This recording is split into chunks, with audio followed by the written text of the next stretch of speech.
It's Thursday, February 18th, and you're watching the Daily Roar. I'm Justin. And I'm Preston. Please stand for the Pledge of Allegiance.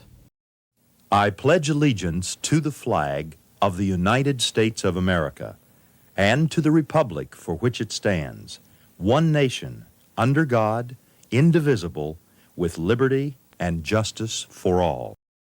There will be a special bell scheduled today.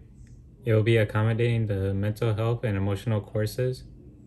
This will take place during your fifth period, and in case you forget the schedule, it can be found on your Canvas dashboard. You probably learned about the early settlers of the historic Plymouth colony. The Jamestown colony of Virginia is widely taught, but there's another settlement that is often missing from the history books. In the late 1600s, rival imperial powers, Spain and England, shared a border near what became South Carolina, Georgia, and Florida.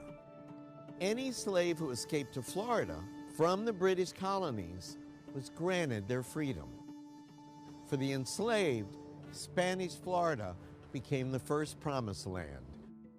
In 1738, a small group of black people created their own town near St. Augustine. They called it Fort Mose, the first all-black settlement in what is now the United States.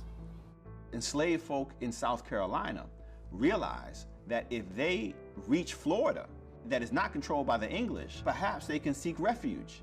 300 miles north of Fort Mose, near the Stono River just outside of Charleston, word of the free town to the south reached a group of slaves.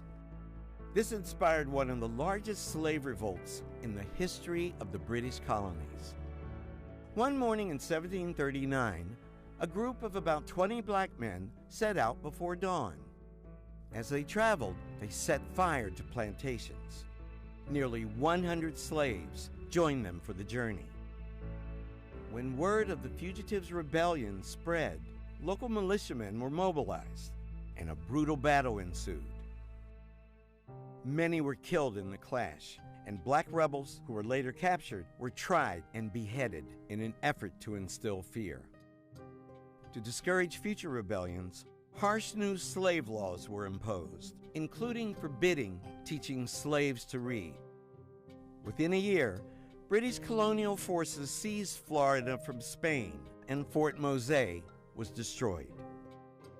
But the Stono Rebellion wouldn't be the last time that enslaved black people in the British colonies risked everything to gain their freedom.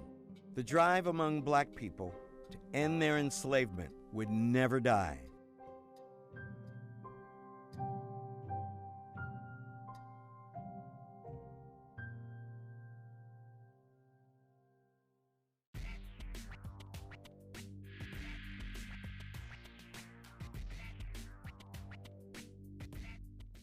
What are you doing to prevent the spread of the coronavirus? Are you making sure your mask is covering your mouth and your nose? Do you maintain your physical distance during social interactions? Have you stopped unnecessary contact such as hugging, kissing, and high fives? Are you sneezing and coughing into your arm or elbow? All of these things, plus not wearing neck gaiters and masks with valves, will slow the spread of the coronavirus. Are you interested in becoming a part of SGA? They are accepting applications for next school year. You can apply by clicking on the link at the bottom of the screen. Boys and girls tennis both beat Celebration on Tuesday. Their next match is next Tuesday against Timber Creek at the USTA. Today's athletic schedule is girls lacrosse versus Celebration.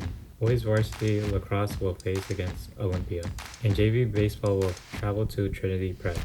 Good luck, Lions, and I'm Justin. And I'm Preston. Today's quote is from Avengers Endgame. It's not about how much we lost, it's about how much time we have left. That's it for today now. Let's take camera 4.